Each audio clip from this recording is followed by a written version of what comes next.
ജന്മനാ ഉള്ള ഹൃദ്രോഗങ്ങളിൽ ഒരു പ്രധാനപ്പെട്ട രോഗമാണ് പേറ്റന്റ് ഡക്ടസ് ആർട്ടീരിയോസിസ്. എന്താണ് പേറ്റന്റ് ഡക്ടസ് ആർട്ടീരിയോസിസ്? ഹൃദയത്തിൽ വരുന്ന മേജർ 2 രക്തധമനികളുണ്ട്. ഒന്ന് അയോട്ട, മറ്റേത് പൾമറി ആർട്ടറി. ഇവർ തമ്മിൽ ബന്ധിപ്പിക്കുന്ന ട്യൂബിനെയാണ് പേറ്റന്റ് ഡക്ടസ് ആർട്ടീരിയോസിസ് എന്ന് പറയുന്നത്. ജനിക്കുന്ന എല്ലാ കുട്ടികളിലും പേറ്റന്റ് ഡക്ടസ് ആർട്ടീരിയോസിസ് തുറന്നിരിക്കും. അത് ഏകദേശം ഒരു 48 മണിക്കൂറിനുള്ളിൽ അത് തന്നെ അടയുന്നതാണ്. പ്രിമച്വർ ബേബീസിന് ഇത് അടയാനുള്ള സാധ്യത കുറവാണ്. ഈ പേറ്റന്റ് ഡക്ടസ് ആർട്ടീരിയോസിസ് തന്നെ അടഞ്ഞില്ലെങ്കിൽ അതൊരു രോഗമായി തീരുന്നു. അതിനെയാണ് നമ്മൾ പേറ്റന്റ് ഡക്ടസ് ആർട്ടീരിയോസിസ് എന്ന് പറയുന്നത്. എന്തുകൊണ്ടാണ് ഇത് വരുന്നത്? ഒട്ടുമുക്കാൽ കുട്ടികളിലും ഇത് പ്രത്യേക കാരണങ്ങളൊന്നുമില്ല. പ്രീ ടേം ബേബീസിന് ഇത് നമ്മൾ കുറച്ച് കോമൺ ആയിട്ട് കാണാറുണ്ട്. ചിലപ്പോൾ അമ്മയ്ക്ക് റുബെല്ല ഇൻഫെക്ഷൻ വന്നാലും പേറ്റന്റ് ഡക്ടസ് ആർട്ടീരിയോസിസ് വരാം.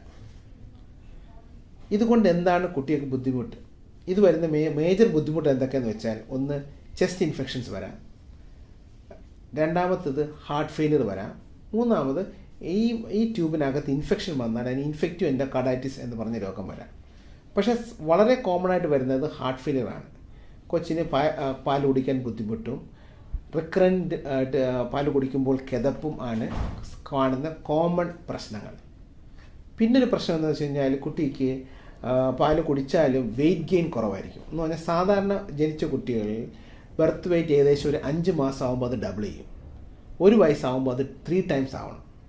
വലിയ പീടിയുള്ള കുട്ടികളിലെ വെയിറ്റ് ഗെയിൻ ഇതുപോലെ ഇതിൽ കുറവായിരിക്കും.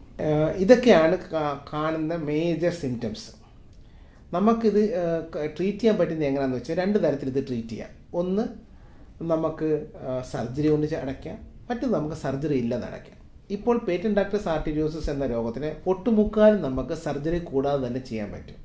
കാലിലെ ഞരമ്പിലൂടെ പോയി ഹൃദയത്തിൽ എത്തിയതിന് ശേഷം ഈ ദ്വാരത്തിനെ നമുക്ക് ബട്ടൺ പോലത്തെ ഒരു സാധനം, അതിന് ഡിവൈസ് എന്നാണ് നമ്മൾ പറയുന്നത്, അതുകൊണ്ട് നമുക്ക് അടയ്ക്കാൻ പറ്റും. ഡിവൈസ് പ്രൊസീജിയർ സാധാരണ നമുക്കൊരു 1-2 മണിക്കൂർ കൊണ്ട് ചെയ്യാൻ പറ്റുന്നതാണ്. ഇത് കാലിലെ ഞരമ്പിലൂടെ ചെയ്യുന്നതുകൊണ്ട് അതിന് വലിയ രക്തസ്രാവമൊന്നുമില്ല, കുട്ടിക്ക് വലിയ വേദനയും ഇല്ല. സിമ്പിൾ പ്രൊസീജിയറാണ്. അതുപോലെ തന്നെ പ്രൊസീജിയർ കഴിഞ്ഞാൽ പിറ്റേന്ന് കുട്ടി ഡിസ്ചാർജ് ചെയ്യാനും പറ്റും. അപ്പോൾ വളരെ സിമ്പിളായിട്ട് നമുക്ക് ട്രീറ്റ് ചെയ്യാൻ പറ്റുന്ന ഒരു രോഗമാണ് പേറ്റന്റ് ഡക്ടസ് ആർട്ടീരിയോസിസ്.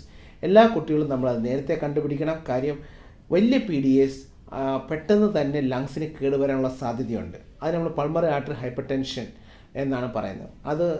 അത് ഹൈ പൾമറി ഹൈപ്പർ ടെൻഷനും പൾമറി വാസ്കുലർ ഡിസീസ് വരാനുമുള്ള സാധ്യത ഉള്ള ഒരു ഡിസീസാണ് പേറ്റന്റ് ഡക്ടസ് ആർട്ടറി. അതുകൊണ്ട് നേരത്തെ തന്നെ കണ്ടുപിടിക്കുകയും നേരത്തെ തന്നെ ചികിത്സിക്കേണ്ടതും വളരെ അത്യാവശ്യമുള്ളതാണ്. പേറ്റന്റ് ഡക്ടസ് വളരെ അത്യാവശ്യമുള്ള രോഗമാണ് PDA, especially when the PDA is very big. വേറൊരു ഇമ്പോർട്ടൻറ്റ് സംഗതി എന്താണെന്ന് വെച്ച് കഴിഞ്ഞാൽ, PDA ഒരിക്കൽ നമ്മൾ കണ്ടുപിടിച്ച് കഴിഞ്ഞാൽ, ഒരിക്കൽ ഇത് 10 ദിവസം 12 ദിവസം കൊണ്ട് അടഞ്ഞില്ലെങ്കിൽ ഇത് പിന്നെ അടയാനുള്ള സാധ്യത വളരെ കുറവാണ്. അപ്പം നമ്മൾ എക്കോ എടുത്ത് നോക്കിയിട്ട് കൊച്ചിന് 1-2 മാസത്തിന് ശേഷം ഈ PDA ഉണ്ടെങ്കിൽ നമ്മൾക്ക് ഇതിനെ സർജറി ഇല്ലാതെ തന്നെ നമുക്ക് അടയ്ക്കാൻ പറ്റുന്നതാണ്.